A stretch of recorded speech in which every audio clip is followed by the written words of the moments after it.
बहुत समय पहले की बात है, जब धरती पर सत्य, धर्म और न्याय की शासन व्यवस्था थी।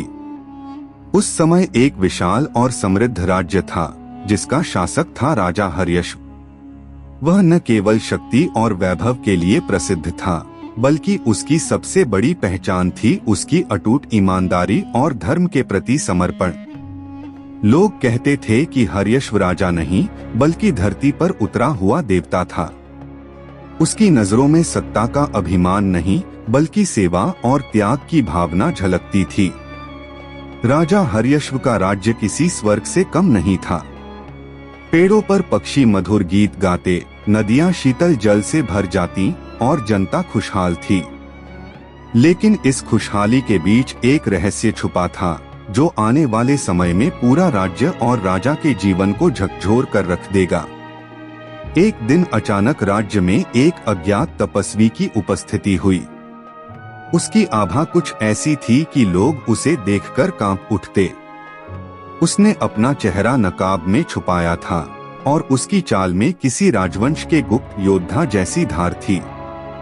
राजा हर्यश्व के दरबार में जब वह तपस्वी आया, तो सबका ध्यान उसकी ओर आकर्षित हो गया। मैं शबल हूँ, उसने धीमी और भारी आवाज में कहा, और मैं आपके समक्ष एक अनमोल चुनौती लेकर आया हूँ। राजा हर्यश्व ने अपनी सज्जन मुस्कान के साथ पूछा, बताओ शबल, क्या चुनौती है? मैं तुम्हारी बात सुनने के लिए उत्सुक हूँ। शबल ने राजा की आंखों में घूरते हुए कहा, राजा हर्यश्व, मैं इस राज्य के बाहर एक गुप्त स्थान से आया हूँ, जहाँ एक ऐसा रहस्य छिपा है जो इस संसार की समस्त शक्तियों को बदल सकता है। लेकिन यह रहस्य केवल उन लोगों के लिए है जो अपने अहंकार को त्याग सकते हैं और अपने स्वार्थ से ऊपर उठ सकते हैं।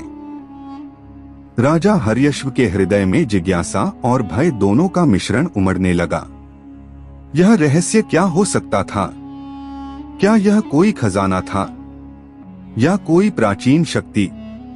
शबल ने अपनी बात जारी रखी, इस रहस्य को प्राप्त करने के लिए तुम्हें एक परीक्षा से गुजरना होगा। मैं तुम्हें एक वस्तु मांगूंगा जो तुम्हारे लिए सबसे प्रिय हो, और अगर तुम उसे मुझे दोगे तो तुम्हें वह रहस्य दिया जाएगा।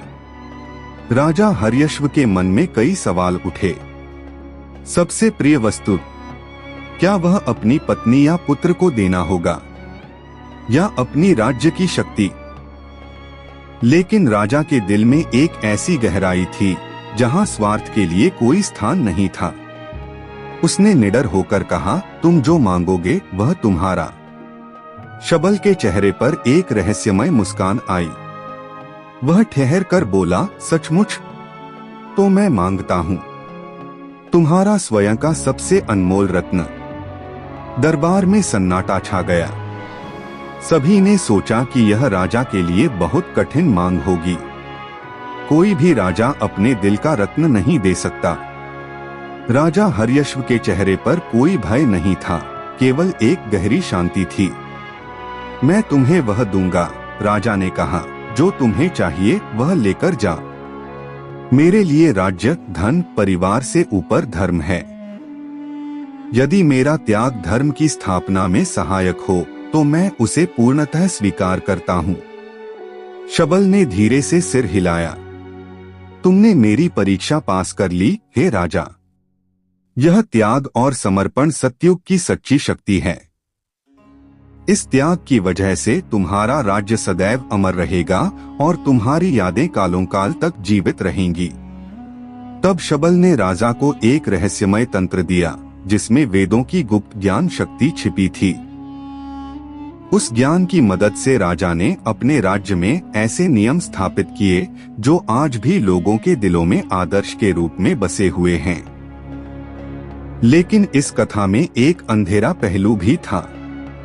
कुछ दरबारियों को राजा का यह त्याग और सरलता पसंद नहीं आई। वे राजा को कमजोर समझने लगे और उसकी सत्ता पर डाका डालने की साजिश रचने लगे।